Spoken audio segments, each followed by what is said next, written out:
Hello वांगशा lovers and ई जान lovers. तो guys, कैसे हैं आप सब? आप सब ने ये तो पूछ लिया, मेरा वेलकम बैक भी कर लिया, बट ये तो बताया ही नहीं कि आप सब कैसे हैं। इसलिए आज के कमेंट सेक्शन में मुझे ये जानना है कि आखिर मेरी यूट्यूब फैमिली कैसी है। क्या आपकी तबीयत ठीक तो है ना? एंड आप अपना ध्यान अच्छे से रख रहे हो या नहीं? और सबसे ज़रूरी बात, क्या आपने हमारे प्यारे से ईवो की न्यू मूवीज़ को एंजॉय किया? क्या आपने उसे देखा? प्लीज़ मुझे बताइए। ओके। और नेक्स्ट दिन हमारे मूशांशु की सफ़र ऐसे ही चलता रहता है। वो कुछ सिटीज़ को, कुछ शहरों को पार करता है, अपने लंजा के बारे में जो प्यारी प्यारी रूमर्स थी उन्हें सुनता है, बीन के बारे में सुनता है, और क्या क्या कैसे कैसे हो रहा है ये सब कुछ सुनता है। उसे बहुत ही ज़्यादा इंटरेस्ट के साथ मसालेदार खबरों को वो सुनता है। वो आराम से इधर से उधर एक एक सफ़र को, एक एक शहर को, गली को, मोहल्ले को आराम से इंजॉय करते करते पार करता है।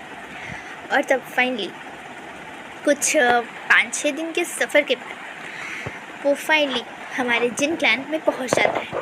वो अपने चेहरे को, पर जो उसने मास्क लगाया था उसे चेंज कर देता है, एंड वो थोड़ी सी ढंग के ये फटे पुराने कपड़े नहीं, सर्वेंट्स के कपड़ों को पहन लेता है, क्योंकि वहाँ पर मूशांशु को कोई पहचानता नहीं था। उसे कुछ गिने चुने लोग ही उसके चेहरे से पहचानते थे, क्योंकि हमेशा से वो एक मास्क पहनता था। इसीलिए उसने अपने चेहरे पर कोई भी मास्क नहीं पहना था। उसने चुपचाप सर्वेंट्स के कपड़े पहन लिए थे, अपने बालों को थोड़ा सा सभ्य, थोड़ा सा अच्छा बना लिया था, एंड वो ऐसे ही बाहर आ गया था। और तब वो देखता है कि वहाँ पर उस मेन कंपटीशन स्टार्ट होने वाला है, जो कि नाइट हंटिंग का था, जो कि जस्ट एज अ फन के लिए हमारे यानी हमारे जिन क्लैन ने ऑर्गेनाइज़ किया गया था।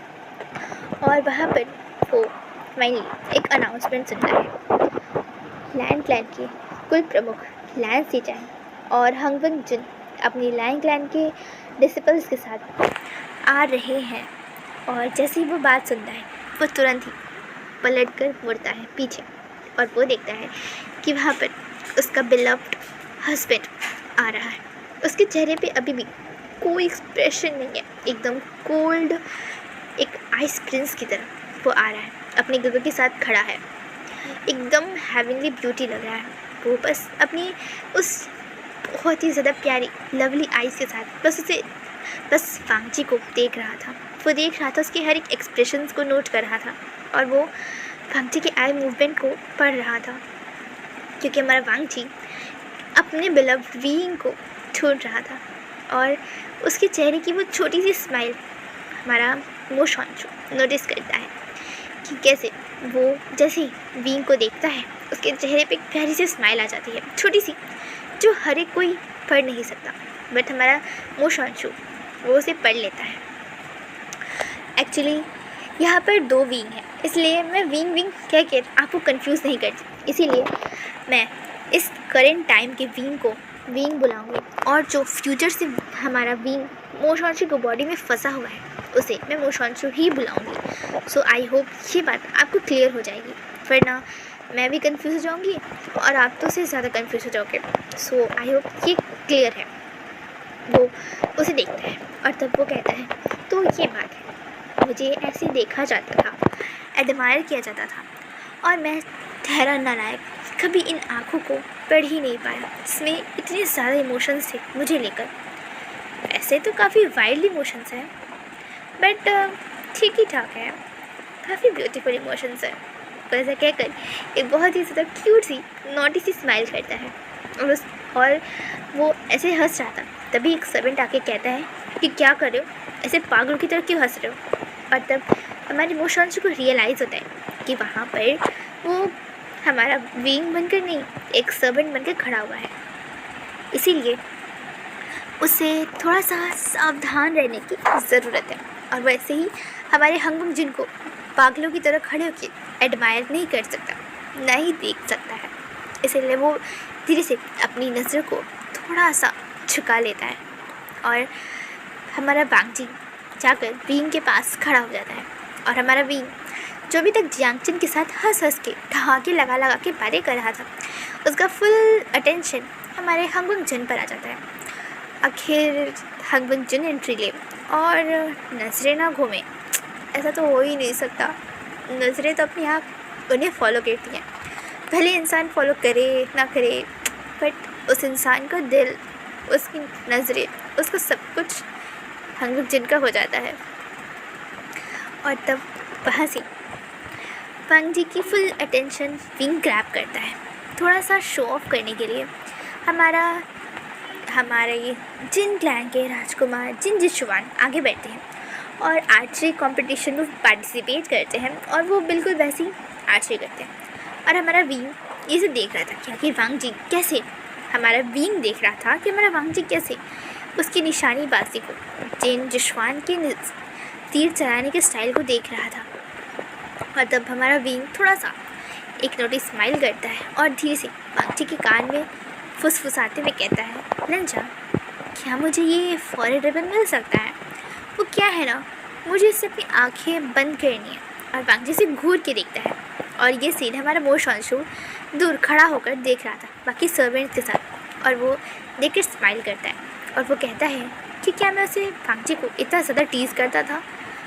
मेरा पुअर हस्बैंड, बताइए, उसके तो पूरे ईयर्स रेड हो गए हैं और मैंने कभी ये चीज़ नोटिस ही नहीं की। मेरा हस्बैंड तो इतना क्यूट किटन लगता है, एक pure white cute and naughtiest kitten लगता है, और अपने रेड ईयर्स के साथ तो हाय, वो दिल को तो क्या ही कहूँ। हस्बैंड, तुम तो बहुत ज़्यादा हॉट हो। हाय, शादी के बाद मैं यहाँ नहीं आ सकता था, मैंने वेडिंग नाइट भी इंजॉय नहीं किए। बट एक मिनट, लंचा का क्या हुआ होगा? ओह शिट, ये मो शांशु ने क्या किया, कथा कहेगा। मुझे इस पर इतनी से तो गुस्सा आ रहा है ना, मन कर इसकी जान ले। एक मिनट, इसका मतलब अगर मेरी सोल यहाँ है, मो शांशु की सोल मेरी बॉडी में है। लंजा प्लीज़ उसे शादी मत करना प्लीज़, अगर तुमने उसे प्रेग्नेंट कर दिया तो। एक मिनट, प्रेग्नेंट? हाँ ठीक है, प्रेग्नेंट नहीं कर सकती, बट तुम उसके साथ सेक्स किया तुमने तो। नहीं नहीं नहीं नहीं नहीं लंजा, देखो अगर तुमने कुछ भी किया होगा ना, मैं कसम बता रहा हूँ, मैं जान ले लूँगा मैं वापस आकर, समझे?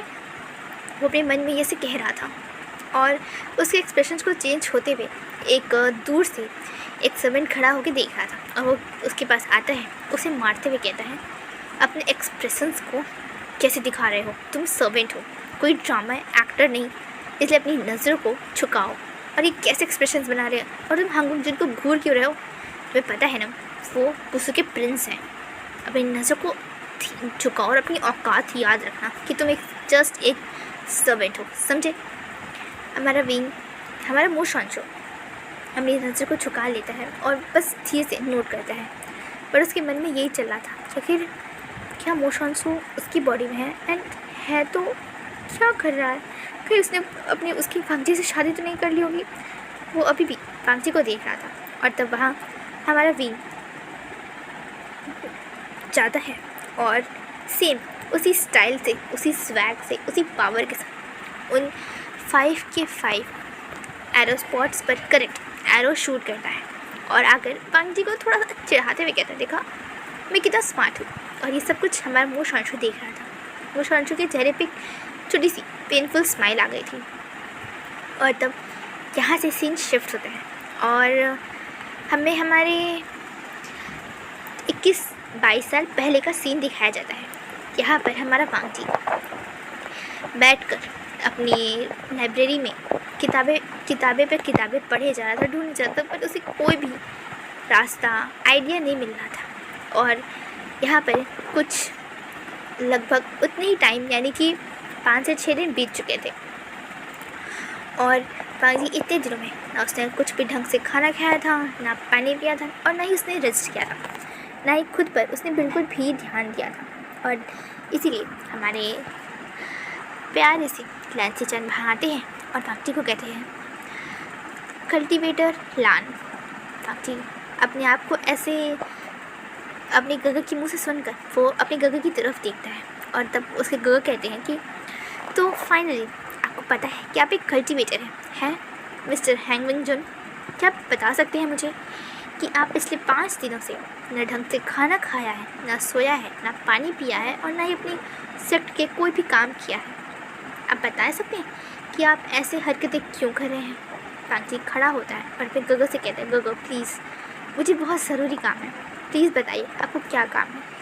पांची, मुझे कोई काम नहीं, मुझे कोई दिक्कत नहीं, तुम्हें जो करना है वो करो, मैं अंकल हूँ यहाँ पर सब कुछ संभालने के लिए, मुझे कोई दिक्कत नहीं है। बट प्लीज़ अपने आप को देखो, अगर विंग तुम्हें ऐसे देखेगा तो क्या वो खुश होगा? गगो यही तो दिक्कत है कि विंग मुझे नहीं देख सकता, वो बेहोश है, पता नहीं कहाँ है। गगो मैं क्या करूँ, मैं विंग के बिना नहीं जिंदा रह सकता। गगो प्लीज़ समझिए मेरी हालत को, मैंने एक बार उसे ऑलरेडी खो दिया है, अब दोबारा खोने की हिम्मत नहीं है मुझ पर। गगो मैंने 16 साल उसका वेट किया और फिर 5 साल जब उसे पूरी दुनिया घूमनी थी, फिर भी मैंने उसका वेट किया। बट अब नहीं गगो, हम मैं नहीं कर सकता गगो, मेरी हिम्मत नहीं है। विंग, अगर विंग वापस नहीं आया ना गगो, मैं सच में मेरी जान ले लूँगा। भांग जी, कि कैसे शब्दों का यूज़ कर रहे हो तुम? गगो प्लीज़, मैंने पहले ही मम्मा पापा को खो दिया था, फिर जिस इंसान से प्यार किया विंग, मैंने उसे भी खो दिया गगो, और मैं अब एक और बार उसे खोने की हिम्मत नहीं है मेरे में। गगो सच में मेरी हिम्मत टूट रही है। फांग जी इतनी जल्दी हार नहीं मानते, नेहा सांग ने कहा है ना कि वो कोई तरीका ढूंढेगा। गगो मुझे ट्रस्ट है नेहा सांग पर, बट गगो मैं खुद पर नहीं ट्रस्ट कर पा रहा हूँ। गगो पिंक पता नहीं कहाँ होगा, क्या कर रहा होगा, वो ठीक होगा भी या नहीं, ये सोच सोच कर मेरी जान निकली जा रही है। गगो मैं नहीं समझ पा रहा कि मैं क्या करूँ। वो ठीक होगा नहीं होगा, क्या होगा, कैसे करेगा, क्या कर रहा होगा? गगो मुझे नहीं पता। फांग जी शांत हो जाओ, बैठो यहाँ पर। वो उसे चाय सर्व करते हैं, फांग जी उसे एक्सेप्ट करता है, और तब हमारे सिचन गगो कहते हैं, फांग जी अपनी हालत देखिए तुमने। गगो मुझे पता है मैंने अपने बिल्कुल भी ध्यान नहीं रखा है। फांग जी तुम्हें सब कुछ पता है, फिर भी तुम ऐसी हरकतें क्यों करते हो? क्यों तुम हर्ट करना चाहते हो विंग को? बताओ कि तुम सच में विंग को इतना ज़्यादा हर्ट करना चाहते हो? बताओ मुझे।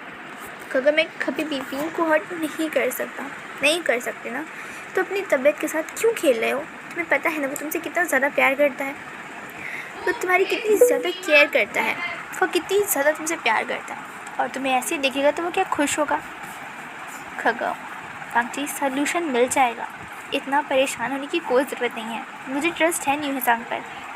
मुझे भी गगो, जब है तो फिर बस तुम अपनी रिसर्च पूरी करो, तब तक करो जब तक तुम सेटिस्फाई नहीं हो जाते।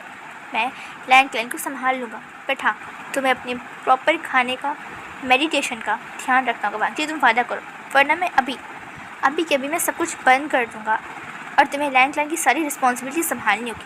आखिर तुम लैंड क्लैन के लीडर हो, मैं नहीं। गगो वांग जी मेरी बात सुनो।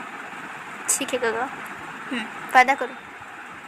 गगो मैं वादा करता हूँ कि मैं अपना ध्यान रखूँगा, और मैं अपना ध्यान सच में रखूँगा। तो लोग खाना खाओ और पहले रेस्ट कर लो, फिर कल सुबह से फिर से ढूंढना स्टार्ट करना। ठीक है गगो।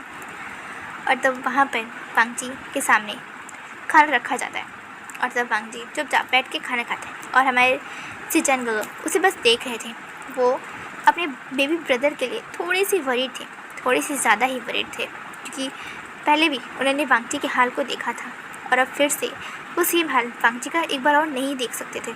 इसीलिए वो वांग जी को वहाँ से सोने के लिए भेजकर सीधे वहाँ से अपने अंकल के पास जाते हैं, और तब वो उनसे कहते हैं, अंकल मैं कुछ दिनों के लिए नेहा सांग के पास जा रहा हूँ, नीकलैंड। अंकल आप प्लीज़ यहाँ सब कुछ संभालिए, मुझे उससे बात करनी है। ठीक है, अपना ध्यान रखना सिचन, और संभाल कर जाना। ठीक है। और वो वहाँ से अपनी स्वॉर्ड लेते हैं और फ्लाई करके वहाँ से नीकलैंड के निकल जाते हैं, और हम वापस से यहाँ हम 22 ईयर्स पहले आते हैं, और यहाँ हमारा वो सीन था जहाँ हमारा प्यारा सा विंग बैठ कर फ्लूट बजा रहा था, उस बड़े सी बैटलिंग माउंटेन पर, और वो प्यारी सी फ्लूट बजा रहा था हमारा मो शॉन्चू, वो भी एक थोड़ी सी दूर डिस्टेंस पर खड़ा होकर ये सब कुछ देख रहा था। उसे पता है कि नेक्स्ट क्या क्या होने वाला है, उसे सब कुछ पता है और उसे अभी से इसी समय से सब कुछ चेंज करने की ट्राई करना स्टार्ट करना होगा, वरना बहुत कुछ बदल सकता है। फिर से वही सब होने लगेगा जो हुआ था। इसीलिए उसे अभी से कोशिश करनी होगी। वो ऐसा ही सोचता है और इसीलिए वो यही सोचकर वहाँ पर खड़ा हुआ था और थोड़ी देर में ही वहाँ पर लंच आता है और तब विंग उसकी तरफ देखता है। वो थोड़ा सा उदास था। वो कहता है, बांगची लंजा, मैंने सोचा था कि तुम एक ऐसे इंसान हो जिस पर मैं हमेशा आँख बंद करके भरोसा कर सकता हूँ, बट शायद ऐसा नहीं कर सकता मैं, और शायद मैं नहीं कर पाऊँगा। और तब बांगची कहता है, बट मैं ऐसा नहीं सोचता विंग, मेरे लिए तुम हमेशा से विंग ही रहोगे और मोस्ट ट्रस्टेबल पर्सन मेरे तुम हमेशा रहोगे। बांगची विंग वो दोनों ही एक दूसरे की आंखों में देख रहे थे और तभी वहाँ पर हमारे थोड़ी सी डिस्टर्बेंस क्रिएट हो जाती है। वहाँ पर हमारी जियांग यानली और जिनजिशवान आ जाते हैं। वो आते हैं और सेम वही चीज़ होता है, बट अंतर बस ये था कि वहाँ पर एक तीसरा पर्सन और भी था, यानी हमारा मो शॉन्शू। और जैसे ही वो सेम सीन जो हुआ था वो फिनिश होता है, हमारा विंग तो चुपचाप वहाँ से चला गया था, बट बांगची वहाँ खड़ा था। और तब मो शॉन्शू बाहर आता है उन झाड़ियों के पीछे से और हमारे बांगची को बो करते हुए कहता है, हांगवंग जन। तो बांगची पीछे मुड़ता है और कहता है, क्या हुआ? वो अभी एकदम कोल्ड डार्क ऑरा के साथ उसे देख रहा था। हमारा मो शॉन्शू कहता है, आपको नहीं लगता कि आपको राजकुमार वे के पीछे जाना चाहिए, उन्हें अकेला नहीं छोड़ना चाहिए? आपको नहीं लगता कि अभी वो अपसेट हैं, आपको उनके साथ देना चाहिए? वो थोड़ी सी नाराज़ होंगे, बट क्या आपको नहीं लगता कि आपको उनको कहीं अच्छी कंपनी देनी चाहिए? आखिर वो आपके दोस्त हैं। बांगची उस सबन की बातें सुनने में तो बिल्कुल भी इंटरेस्टेड नहीं था, बट अगर बात विंग की हो तो वो तो सबसे बातें कर सकता है। वो इस बात को सोचता है और तब वो कहता है, ठीक है, और वो वहाँ से विंग के पीछे जाता है और तब विंग को बुलाते हुए कहता है, विंग टर्न करता है और कहता है, लंजा तुम यहाँ क्या कर रहे हो?